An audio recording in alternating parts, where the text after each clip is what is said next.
Alors nous allons commencer cette conférence par le dossier 1 qui concerne une femme de 32 ans se présentant aux urgences pour des vomissements et parce qu'elle ne va pas à la selle et n'a pas non plus de gaz. Alors question 1, quel est votre diagnostic devant ce tableau clinique et quel élément essentiel vous manque-t-il? Le diagnostic à évoquer, c'est un syndrome occlusif devant les vomissements et l'arrêt des matières et des gaz.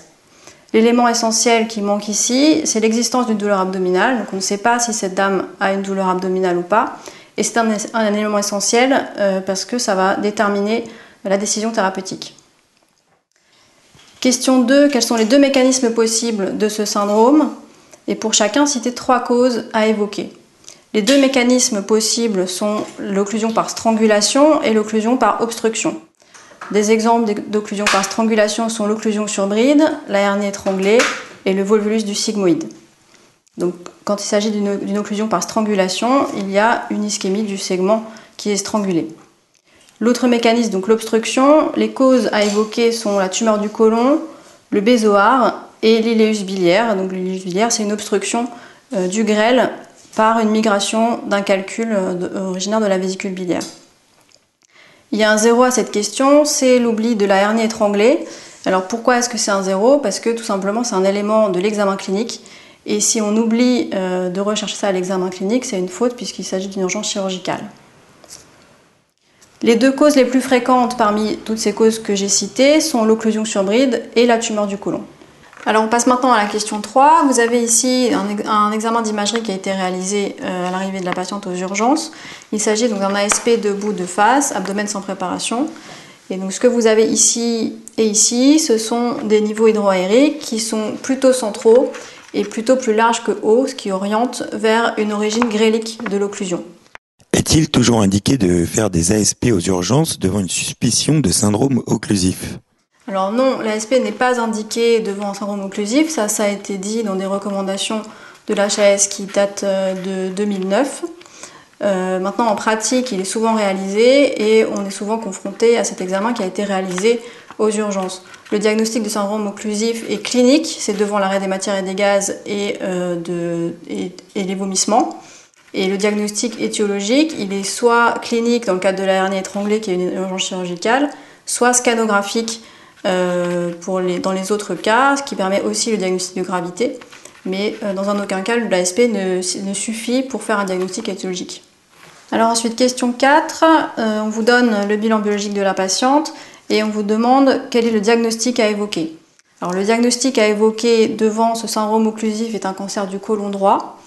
Et l'argument pour ça, c'est l'anémie microcytaire, puisque vous avez une hémoglobine à 7,3 g avec un VGM à 70, donc il s'agit d'une anémie microcytaire fériprive, probablement, due à un saignement à bas bruit au niveau de la tumeur colique.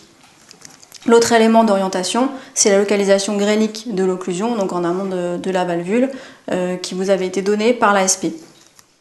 On vous demande également ce que vous allez demander comme autre examen et ce que vous allez en attendre. Alors, ce que vous allez demander, c'est un scanner abdominopelvien avec une injection après la pose d'une sonde nasogastrique. Ça, c'est important et c'était un 0 à la question. Et ça va vous permettre de confirmer le diagnostic, donc le diagnostic d'occlusion d'une part, et le diagnostic étiologique, donc confirmer l'existence d'un cancer et de donner sa localisation. Ça va vous permettre également de rechercher des signes de gravité, notamment la souffrance digestive, l'existence d'un épanchement intra-abdominal ou d'un pneumopéritoine.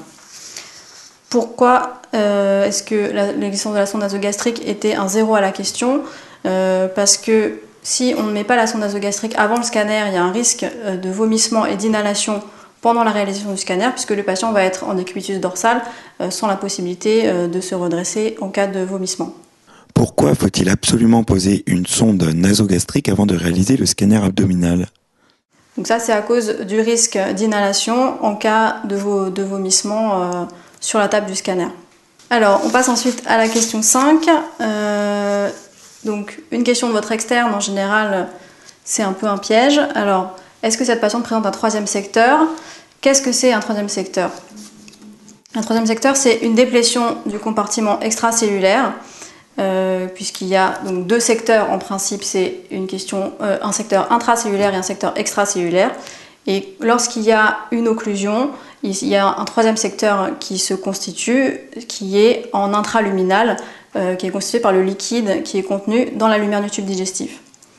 Pour cette patiente, on peut penser qu'elle n'en présente pas, parce qu'il n'y a pas de signe de déshydratation, notamment clinique sur la tachycardie et l'hypotension, qu'elle n'a pas, et sur le iono qui est normal.